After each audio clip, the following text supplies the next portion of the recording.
Jake Morrison stood at the window of his ship and looked out at the stars. 3 months ago, humans had never seen an alien.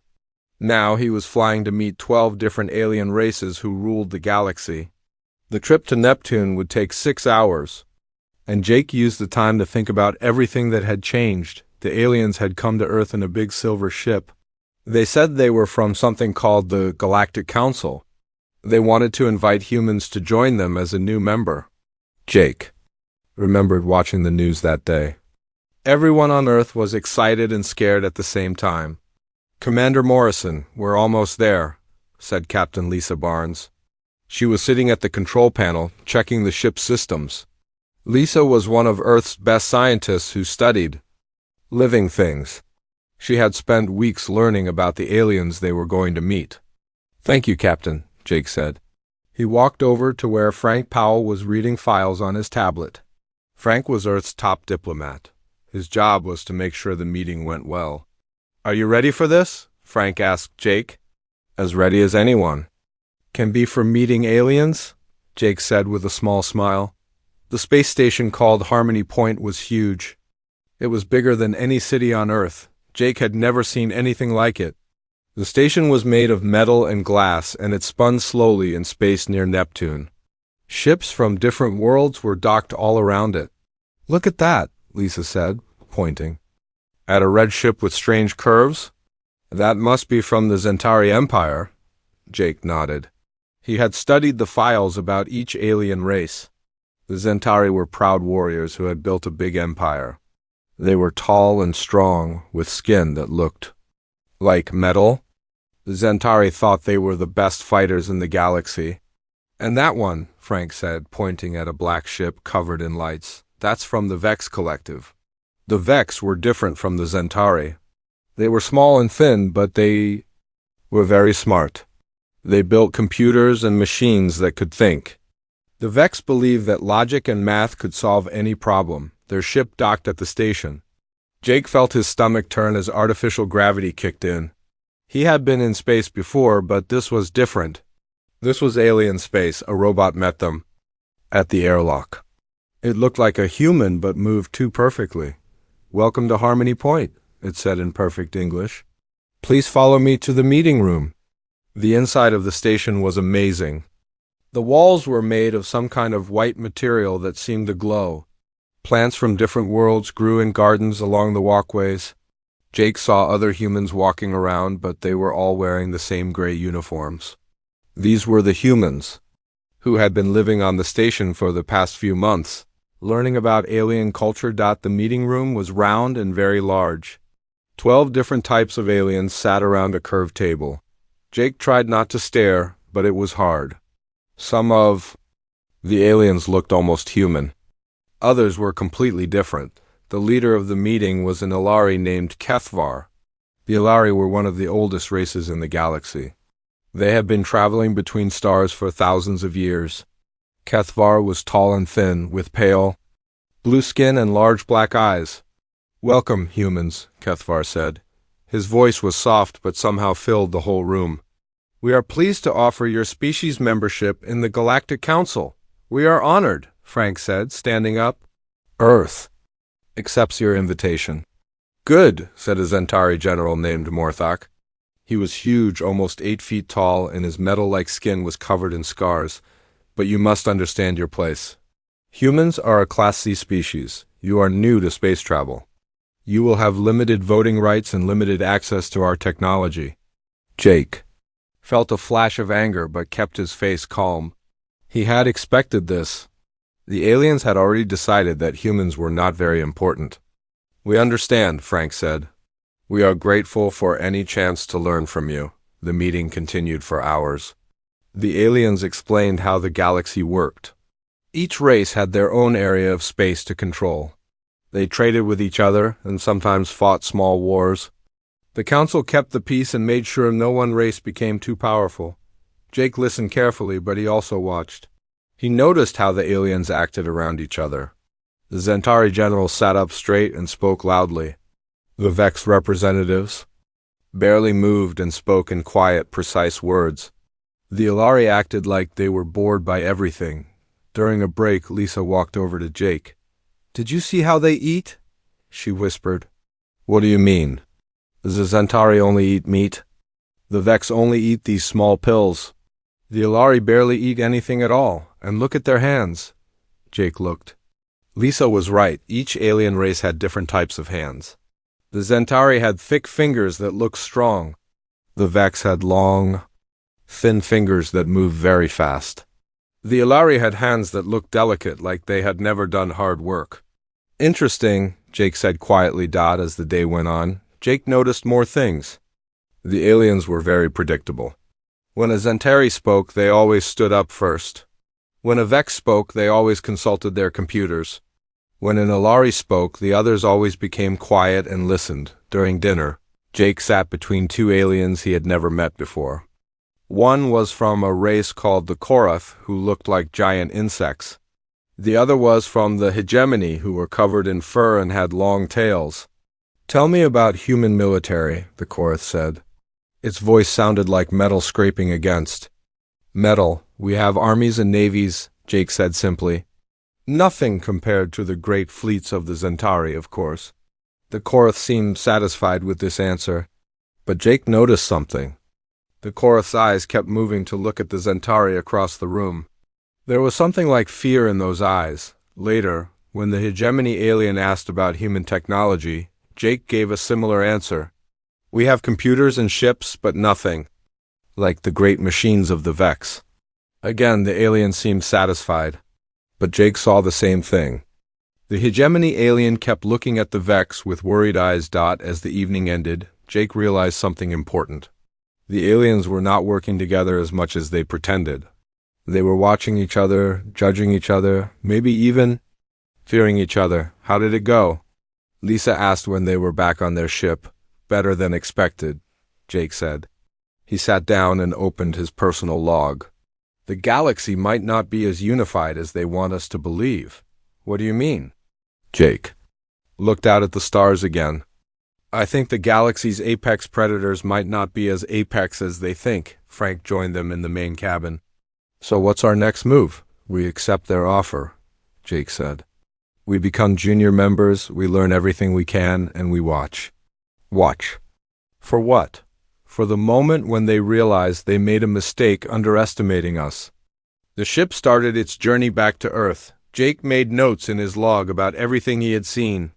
The aliens thought humans were simple and weak. They had no idea what humans were really capable of.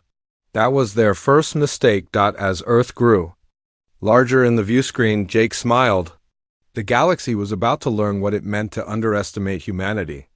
But they would learn it slowly, quietly, and by the time they realized the truth, it would be too late to change anything. The age of human dominance was about to begin, and no one would see it coming.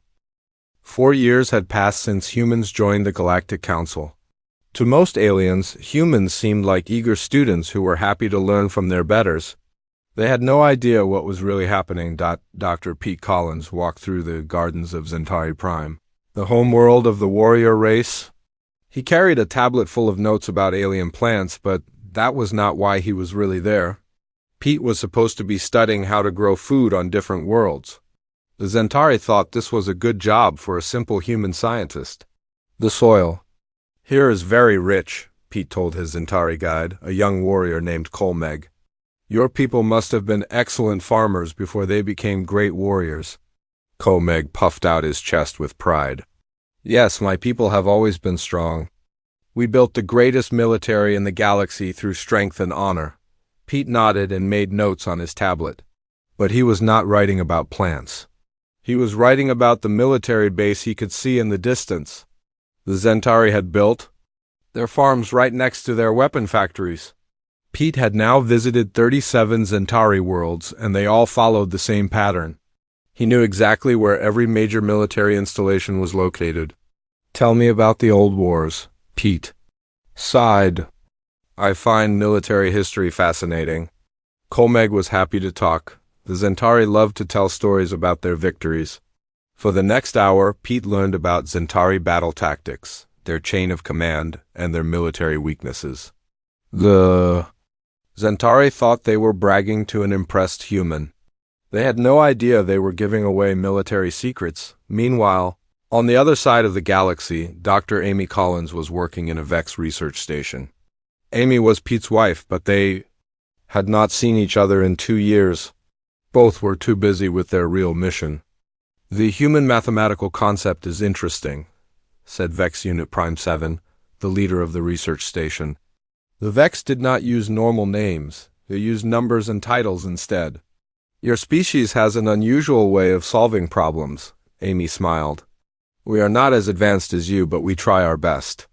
What Amy did not mention was that she had been slowly introducing human ideas into the Vex computer networks. The Vex trusted her because she seemed harmless. They let her access their systems to share human mathematical theories.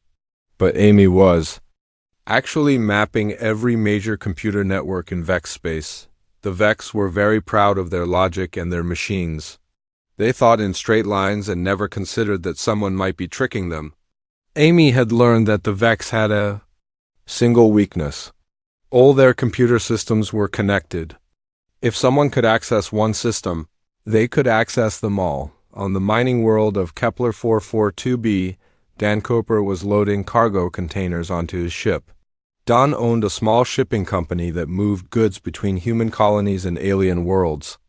At least that's what everyone thought. "Be careful with that one," Don told his worker, Tony Martinez. "The Ilari are very particular about their crystal shipments." Tony nodded and moved the container more gently. Tony had been a Marine before he started working for Don, so had most of Dan's employees. But the aliens thought they were just human. Workers trying to make a living in space. Dan's shipping company was actually much bigger than it looked. His ships traveled to every major world in the galaxy. They carried normal cargo, but they also carried something else. In hidden compartments, Dan's ships were building secret supply stations on dozens of worlds. Food, fuel, weapons, and medical. Supplies were being stored in places where no one would think to look. Greg Williams walked over to Don. Greg was the pilot of Dan's newest ship. He was also a former Special Forces soldier. "The route to hegemony space is clear," Greg said quietly. "We can drop the supply cache on their moon without anyone noticing."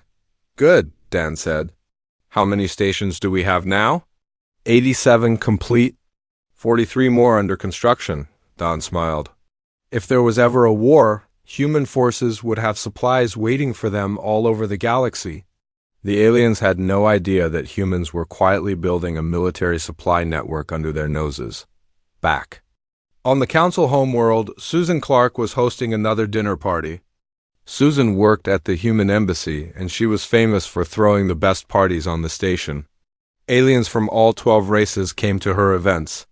"Senator Vekthol, you must try the human food," Susan said to a Zentari politician. "I made it."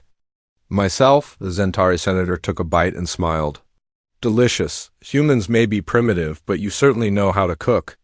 Susan laughed. "You are too kind. Please sit with Ambassador Hex Unit 9 from the Vex. I think you two would have a lot to talk about."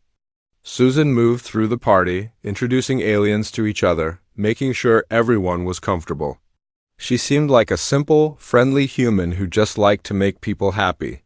But Susan was actually doing something much more important. Through her parties, Susan had built a network of contacts in every major alien government. She knew which politicians were unhappy with their leaders. She knew which generals were worried about their enemies. She knew which scientists were working on secret projects. The aliens trusted Susan because she seemed harmless. They told her things they would never tell their own people. Susan remembered everything and reported it all back to Earth. The Korath are worried about the Zentari military buildup in the Gamma sector. Susan wrote in her secret report that night. The Ilari think the Vex are planning to attack the hegemony trade routes. The Vex believe the Korath are developing new weapons. What Susan had discovered was that the Galactic Council was not really united. Each race was suspicious of the others. They were all preparing for wars they hoped would never come. But they were so busy watching each other that they never noticed what the humans were doing. On Earth, Admiral Carl Stone read reports from all over the galaxy. Carl was the head of Earth's Secret Intelligence Service. Only a few people knew that Earth had an intelligence service. The aliens certainly did not know. Pete has mapped 80% of Zentari military installations, Carl said to his assistant, Colonel Mary Johnson. Amy has access to the main VEX computer networks. Don has supply stations on 90 worlds. Susan knows the personal secrets of half the politicians in the galaxy. And they still think we're harmless, Mary said. Let them think that, Carl replied. How long before we have complete intelligence on all 12 races? 6 months, maybe less. Carl nodded. Good, and our technology development? The reverse engineering projects are ahead of schedule. We've figured out how Zentari weapons work. We can build computers as good as the VEX machines. We understand Ilari energy systems. Any problems? Just one. The aliens are starting to like us too much. Carl raised an eyebrow. Explain. They think we're useful. The Zentari want us to help them with logistics because we're good at organizing things. The VEX want us to help them with creativity because we think in ways they don't understand. The Ilari want us to help them with diplomacy because other races trust us. That could be a problem, Carl said. If we become too useful, they might start paying more attention to us. There's something else, Mary said. Our people in the field are reporting that the alien races are getting more suspicious of each other. There have been 3 minor conflicts in the past year. The Council is having trouble keeping the peace. Carl thought about this. That might be an opportunity. If the aliens are busy fighting each other, they'll pay even less attention to us, or it could be a threat. If there's a real war, they might want to use human colonies as military bases. We'll deal with that if it happens, Carl said. For now, we continue the mission. We learn everything we can about our new neighbors, and we make sure they keep thinking we're just harmless humans trying to fit in across the galaxy. Other humans were playing their own parts in the long game. Dr. Nancy Price was working with alien scientists, learning about their research methods. Captain Ryan Brooks was trading with alien merchants, mapping their economic systems. Engineer Bob Smith was helping aliens fix their machines, learning how their technology worked. To the aliens. These humans were just helpful, friendly people who were grateful for the chance to learn from advanced civilizations. The aliens felt good about themselves for helping primitive humans understand the galaxy. They had no idea that every human in space was actually an intelligence agent. They did not know that humans were systematically learning everything there was to know about alien technology, politics, military systems, and weaknesses. The aliens thought they were being generous by sharing their knowledge with humans. They did not realize that humans were better at learning than any other race in the galaxy. While the aliens were focused on their own specialties, humans were becoming experts in everything. The Zentari were great warriors, but they only understood military matters. The VEX were brilliant with computers, but they could not understand politics. The Ilari were wise and experienced, but they were too proud to learn new things. Humans were different. They could learn anything. They could adapt to any situation. They could see patterns that other races missed, and they were patient enough to wait for the right moment to use what they had learned. As the 4th year of human membership in the Galactic Council ended, the aliens were still convinced that humans were a minor species that would never be important. They had no idea that humans had quietly become the most informed and prepared race in. The emergency alarms were loud enough to wake the dead. Captain Steve Rogers jumped out of his bed and ran to the bridge of his ship, the Intrepid. He had been sleeping peacefully in his quarters when the alarm started screaming. "What's happening?" Steve asked his first officer, Lieutenant Kate Murphy. "Unknown ships just appeared in the Nexus system," Kate said, pointing at the screen. "They're not responding to any communications?" Steve looked at the display. The Nexus system was home to 40 billion people from 6 different alien races. It was one of the most important systems in the galaxy. If something was wrong there, it was very bad news. "Get me Admiral Stone on Earth," Steve said. The communication came through in seconds. Admiral Carl Stone's face appeared on the screen. He looked worried. "Steve, we've got a problem," Carl said. The ships that appeared in the Nexus system are not from any known race. They're attacking everything in sight. Any idea who they are? The Ilari are calling them the Devourers. Apparently they're machines that destroyed civilizations thousands of years ago. The Ilari thought they were gone forever. Steve felt his blood run cold. How many ships? 50 so far, but more keep appearing. The Galactic Council is meeting in emergency session. They want all human ships to retreat to safe distance. Understood, sir. But Steve did not retreat. Something told him to stay and watch. The Intrepid was a mining ship, not a warship, but it had good sensors. Steve wanted to see what these Devourers could do. The first battle was a disaster. A Zentari battle fleet of 20 ships attacked the Devourers head-on. The Zentari were brave and strong, but the Devourers were something else entirely. The alien machines seemed to learn from each attack. By the time the battle was over, all 20 Zentari ships were destroyed. The Vex tried next. They sent a fleet of 30 ships equipped with their best computer systems.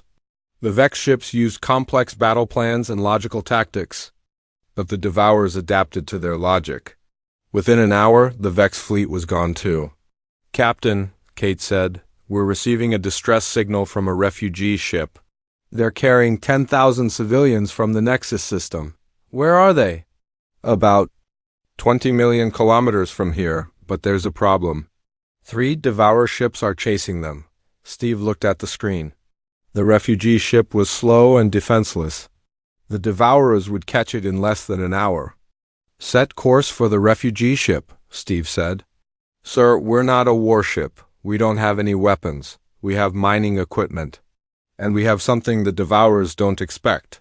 "What's that?" "Human thinking." The Intrepid reached the refugee ship just as the Devourers were closing in. The alien machines were sleek and black, covered in weapons. They looked like death itself. "This is insane," Kate said. "We can't fight those things." "We don't need to fight them," Steve said. "We just need to confuse them." The Devourers attacked in a pattern. They moved in straight lines, used their most powerful weapons first, and tried to destroy enemies as quickly as possible. It was logical and efficient. It was also predictable. Steve did something no sane ship captain would do. He flew the Intrepid directly at the lead Devourer ship. At the last second, he spun the ship around and fired the mining lasers. The lasers were not designed to be weapons, but they were powerful enough to cut through asteroids. The Devourer ship was damaged, but not destroyed. It tried to turn around to attack, but Steve was already moving. He had ejected all the mining equipment from the ship's cargo bay. The Devourer flew right into a cloud of metal debris. "Now!" Steve shouted. Kate triggered the emergency beacon. The mining equipment exploded, creating a massive electromagnetic pulse. The Devourer ship systems went dark. The other 2 Devourers moved to attack. But Steve had already changed course again. He was flying in a crazy pattern, spinning and diving like a fighter pilot. The Devourers could not predict where he would. "Go next." "Captain, we can't keep this up much longer," Kate said. "Our engines are overheating." "We don't need to keep it up," Steve said. Look, a massive fleet was approaching. Ships from every race in the galaxy were coming to help. The Galactic Council had finally decided to work together, but even the combined fleet was not enough. The Devourers were too powerful, too adaptable. Every time the aliens tried a new tactic, the machines learned to counter it. That's when Admiral Stone arrived with the human fleet. "All human ships, this is Admiral Stone, begin Operation Shepherd." Steve had never heard of Operation Shepherd, but he was about to learn what it meant. Human ships began appearing all over the battle zone. They were not just military ships.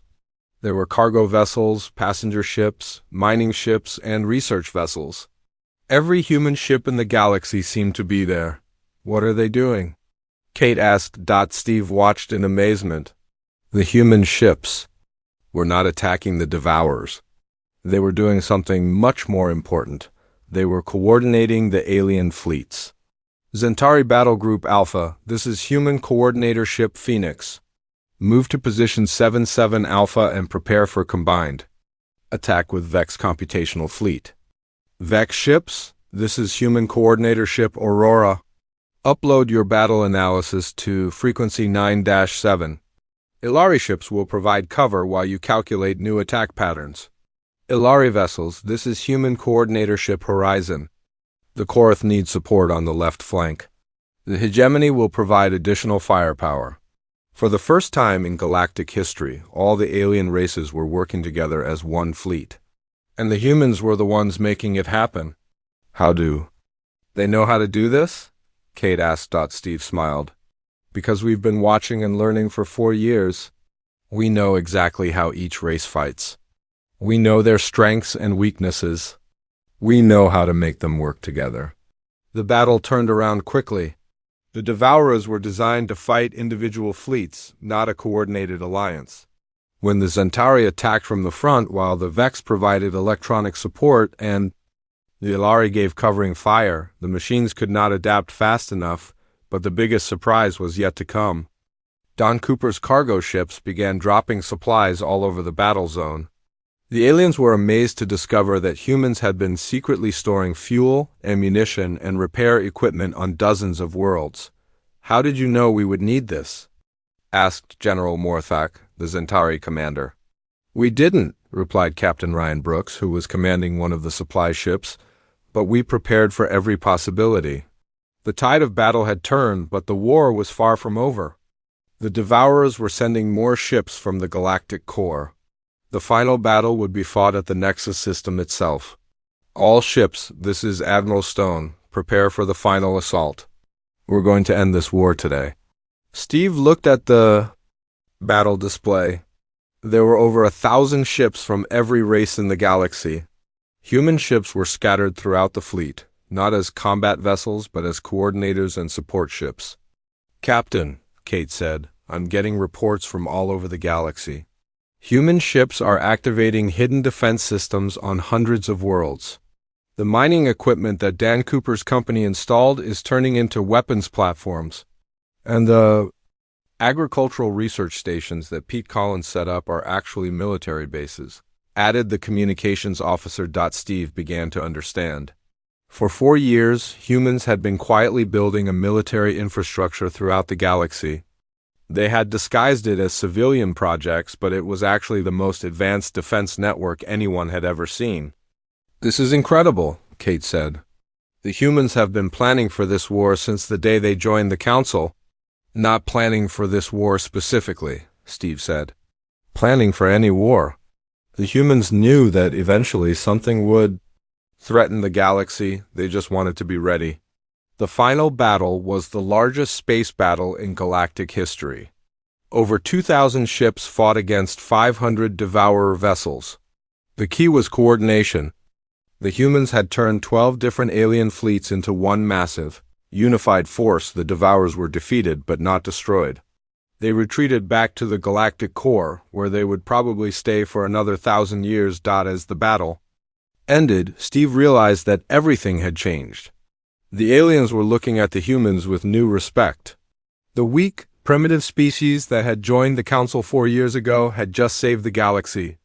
Captain, Kate said, we're receiving a message from the Galactic Council. They want to meet with all human commanders immediately. Steve nodded. The age of human dominance was about to begin, and everyone in the galaxy now knew it. The question was, what would the humans do with their new power? Set course for Council headquarters, Steve said. I think we're about to find out what happens when the galaxy's apex predators realize they're not apex anymore. The Intrepid flew toward the Council station, surrounded by ships from every race in the galaxy. The war was over, but the real changes were just beginning. The Council meeting room was packed with alien leaders who had never looked so confused. General Kate Hudson walked in wearing her human military uniform, and every eye in the room followed her. 6 months ago, these same aliens had barely noticed. Humans, now they were hanging on every word, Kate said. The Devourer War is over, Kate announced. Our combined fleets have driven them back to the galactic core. All major systems are secure. The alien leaders nodded, but Kate could see the questions in their eyes. They were all wondering the same thing. How had humans become so important so quickly? General Hudson, said Senator Vekthal, the Zentari politician who had eaten dinner at Susan Clark's parties. We must discuss the role your species played in this war. The Zentari Empire is grateful for human assistance, but we have many questions. Kate smiled. I'm sure you do. What would you like to know? How did you know where to position supply caches on our worlds? How did you know our military procedures? How did you know exactly what each fleet needed during battle? The room went quiet. Kate looked around at the faces of aliens who had ruled the galaxy for thousands of years. They were starting to realize that something had been happening under their noses. We've been watching and learning, Kate said simply. For 4 years, we've been studying how each of your civilizations works. We wanted to be helpful neighbors. Helpful? Neighbors do not secretly map military installations, said Vex Unit Prime 7, the computer intelligence that had worked with Amy Collins. We have discovered that your Dr. Collins had access to classified Vex networks. This was not authorized. You authorized it yourself, Kate replied. You gave Amy access because you thought she was just sharing human mathematics. You never asked what she was really doing. The Vex unit processed this information. You are saying that your species has been conducting intelligence operations since joining the council? We're saying that we've been trying to understand our new neighbors. Is that wrong? Ambassador Kethvar, the ancient Illyri diplomat, spoke up. General Hudson, we have discovered that human agricultural research stations are actually military bases. We have found that human mining companies have been building weapons platforms. We have learned that human social events were actually intelligence gathering operations. Kate nodded. That's all true. Then you admit that your species has been deceiving us? We admit that we've been preparing to be useful. And when the galaxy needed us, we were ready. The room erupted in angry voices. The Zentari were shouting about honor and deception. The Vex were calculating the implications. The Ilari were talking about trust and betrayal. Kate waited for them to calm down. Then she said something that changed everything. Let me ask you a question. Who saved the galaxy? The alien leaders stopped arguing. The Zentari Empire has the strongest military in the galaxy, Kate continued. But your battle fleets were destroyed in the first day of fighting. The Vex Collective has the most advanced computers. But your logical tactics failed against the Devourers.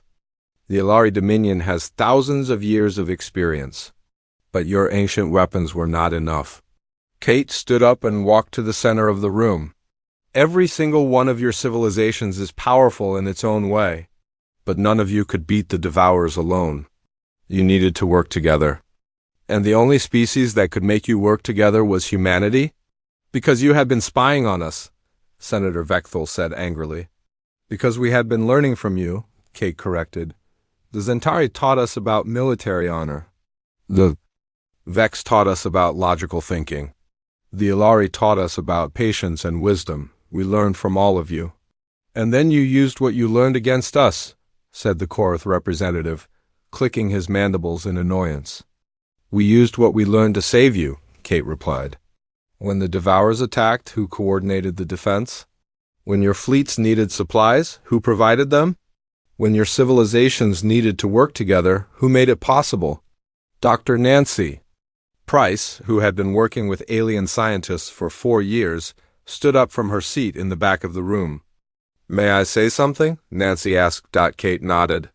I've been studying how different species think, Nancy said. The Zentari think about strength and honor. The Vex think about logic and efficiency. The Ilari think about wisdom and tradition. Each race is excellent at what they do, but they only think in one way. Nancy walked to the front of the room. Humans think differently. We don't have the strongest military or the best computers or the most experience. But we can think about all of these things at the same time. We can see patterns that you miss. What kind of patterns? Asked Vex Unit Prime 7, like the fact that the Zentari and Korath have been preparing for war with each other for 50 years, or that the Vex and Hegemony have been fighting over trade routes, or that the Ilari think all the younger races are too primitive to be trusted. The alien Leaders looked uncomfortable. Nancy was describing secrets that they thought no one else knew. Every species in this room has been watching the others, waiting for someone to make the first move, Nancy continued. You call it the Galactic Council, but you're not really united. You're just a collection of civilizations that don't trust each other. And humans are different? Asked Ambassador Kethvar. Humans are different because we're not focused on being the best at one thing. We're focused on understanding everything. While you were all watching each other, we were watching all of you. Captain Ryan Brooks, who had been commanding supply ships during the war, spoke up from his seat. We didn't come to the galaxy to conquer anyone, Ryan said. We came to find our place. But we're not like you. We don't need to be the strongest, or the smartest, or the wisest. We just need to be useful. And how do you plan to be useful? Asked Senator Vekthal. Admiral Stone's voice came over the communication system. He was speaking from Earth, but his words filled the room. By doing what we just did, Stone said. By helping you work together. By coordinating your efforts. By making sure that the galaxy's many strengths are used wisely. The alien leaders listened as Stone continued speaking from Earth. The Devourer War showed us something important. When the galaxy works together, nothing can stop us. But you can't work together on your own. You need someone to coordinate someone. To see the big picture, someone to make sure everyone's strengths are used properly. And you think humans should be that someone? Asked Ambassador Kethvar. We think humans are the only ones who can be that someone, Stone replied. Not because we're better than you, but because we're different from you. General Morthak, the huge Zentari commander, stood up. I do not like this. You deceived us.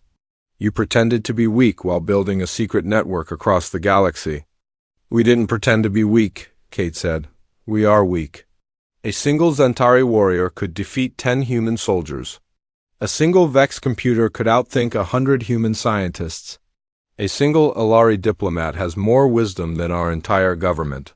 Then, how did you defeat us? Morthak demanded. We didn't defeat you. We helped you defeat yourselves. The room went silent.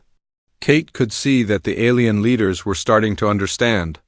You were so busy being the best at what you do that you forgot to work together, Kate explained.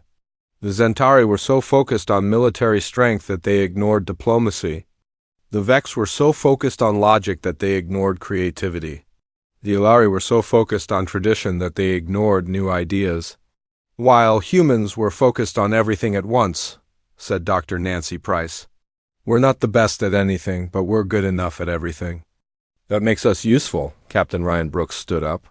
Let me show you something, he said. He activated a holographic display that showed the galaxy.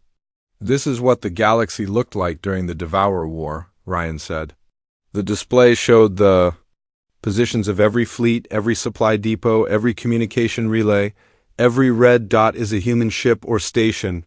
Every blue dot is an alien military asset. Every green dot is a trade route or supply line.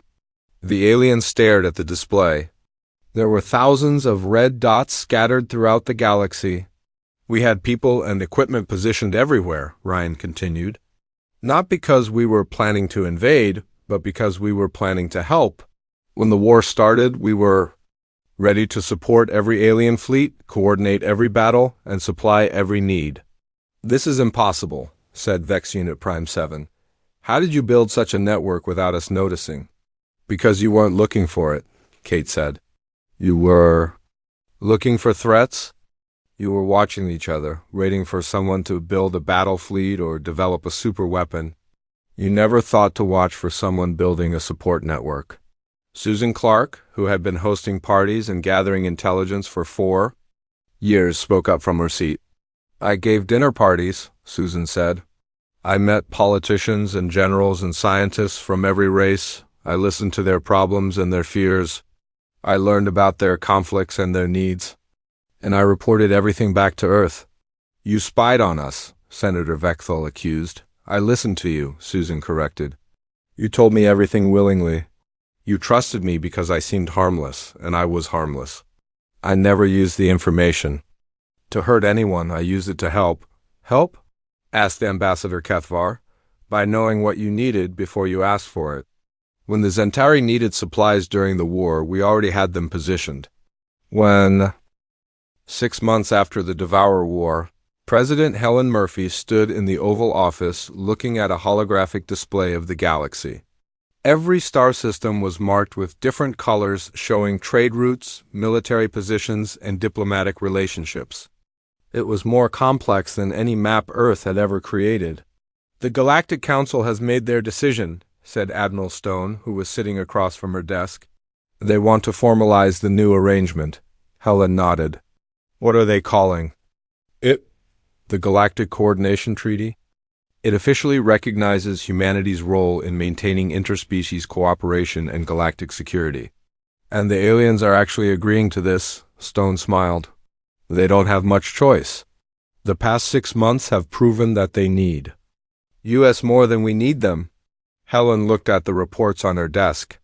Since the war ended, humans had been running most of the galaxy's day-to-day operations. Trade disputes between species were handled by human mediators. Military exercises were coordinated by human officers. Scientific research projects were managed by human administrators. "It's ironic," Helen said. "We joined the Galactic Council as the weakest species, and now we're running the whole thing." "Not running it," Stone corrected, "coordinating it. The alien species still control their own territories and make their own decisions. We just help them work together." "Is there a difference?" Stone thought about that. "Yes, there is. A ruler gives orders and expects obedience. A coordinator provides services and earns trust. The aliens could reject our coordination if they wanted to. But they don't want to because we make their lives easier." Helen walked to the window and looked out at the city. Washington, D.C. had become the unofficial capital of the galaxy. Alien diplomats walked the streets alongside human politicians. Alien businesses operated next to human companies. It was a sight that would have been impossible just a few years ago. "How are our people handling all this responsibility?" Helen asked. "Better than expected," Stone replied. "We've had to promote a lot of people very quickly. Jake Morrison is now Admiral Morrison, commanding the Joint Galactic Fleet. Susan Clark is the new head of interspecies relations. Pete Collins is running the agricultural development program for the entire galaxy. And they're all doing well? They're doing what humans do best. They're adapting." A knock on the door interrupted their conversation. Helen's secretary entered with a young woman in a military uniform. "Madam President, this is Officer Kelly White. She's just graduated from the new Galactic Service Academy." Helen shook Kelly's hand. "Congratulations, officer. What's your assignment?" "I'm reporting to the mixed species crew of the Starship Unity," Kelly said. "I'll be working alongside officers from 6 different alien races. How do you feel about that?" Kelly smiled. "Excited, ma'am. A few years ago, humans could only dream of traveling to other stars. Now we're helping to run the galaxy." After Kelly left, Helen turned back to Stone. "She's so young. Do you think she understands what we've accomplished?"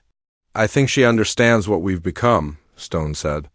"The question is whether we can handle the responsibility." Helen sat back down at her desk. "What do you mean?" "I mean that we've gone from being nobody to being essential in less than 5 years. That's a lot of change. Are we ready to be the galaxy's coordinators for the next 1,000 years?" Helen considered this. "What choice do we have? If we step back now, the galaxy will fall apart. The alien species will go back to fighting each other. There will be wars, conflicts, maybe even another crisis like the Devourers. But if we stay in this role, we become something we never intended to be. We become the galaxy's rulers, whether we call ourselves that or not." Helen looked at the reports again. Every major decision in the galaxy now went through human coordinators. Every trade agreement was negotiated by human mediators. Every military operation was planned by human strategists. "Maybe that's not such a bad thing," Helen said. "We're not ruling through force or fear. We're ruling through competence and trust." "Is that really ruling?" Helen thought about this. "I don't know. But I know that the galaxy is more peaceful. Now than it's been in centuries. Trade is booming. Scientific research is advancing faster than ever. Different species are working together instead of fighting each other. Stone nodded. That's true. The coordination system is working. But it's also created a new kind of dependence. The aliens are becoming unable to function without us. Is that our fault or theirs? Does it matter? The result is the same. We've become indispensable. Helen's communication system chimed. The holographic image of Ambassador Kethvar appeared. In the room. President Murphy, the Alari diplomat said. I hope I'm not interrupting. Not at all, Ambassador. What can I do for you? The Alari Council has been discussing the new treaty. We have some concerns about the long-term implications. Helen exchanged glances with Stone. What kind of concerns? We are concerned that, by accepting human coordination, we may be giving up our independence. The Alari have been self-governing for over 10,000 years. We do not wish to become dependent on another species. You're not becoming dependent on us, Helen said. You're choosing to work with us. Are we? When trade disputes arise, we must go to human mediators. When military threats appear, we must coordinate with human commanders. When scientific projects need funding, we must work with human administrators. How is this different from dependence? Helen considered her words carefully. Because you can choose to stop working with us at any time. We're not forcing you to accept our coordination. But if we stop working with you, we lose access to the coordination network. We become isolated from the rest of the galaxy. That's your choice to make. Kethvar was quiet for a moment. President Murphy, may I speak frankly? Of course. Your species has accomplished something remarkable. You have united the galaxy without firing a shot. You have created peace without conquest. You have become essential without becoming hated. Thank you. But you have also created a situation where the galaxy cannot function without you. Whether you intended it or not, you have become our rulers. Helen felt a chill. That was not our intention. I believe you. But intentions do not change reality. The reality is that humanity now controls the galaxy's political, economic, and military systems. You may call it coordination, but it is still control. After the communication ended, Helen sat in silence for several minutes. He's right, isn't he? She finally said to Stone. Yes, he is. We've become the galaxy's apex predators without realizing it. But we're not like traditional predators. We don't hunt or kill, we help and support. We control, Stone said quietly. We may do it gently, but we still control. Helen looked out the window again. The sun was setting over Washington, painting the sky in shades of orange and red. Alien. Ships moved through the atmosphere alongside human aircraft. So what do we do now? Helen asked.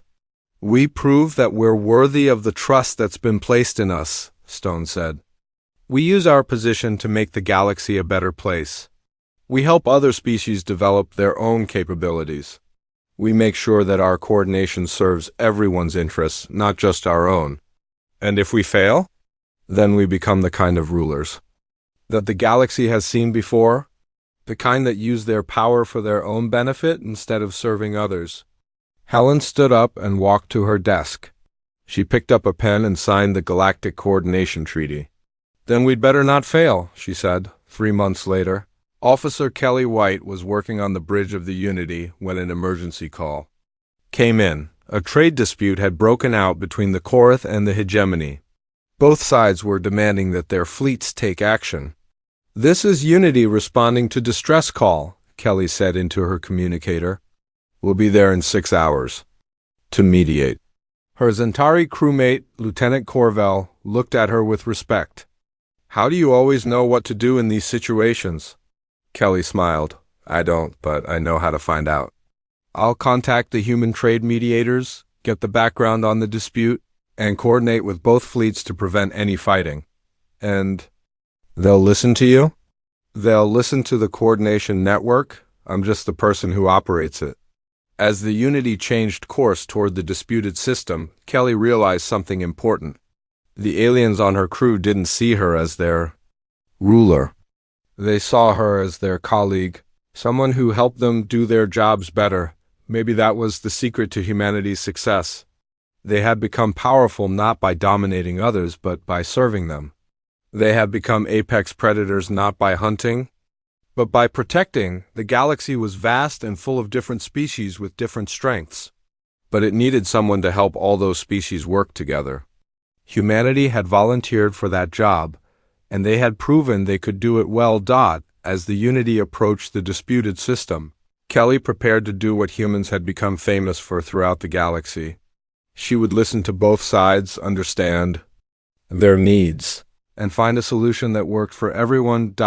It was not the kind of power that previous galactic rulers had wielded, but it was power nonetheless.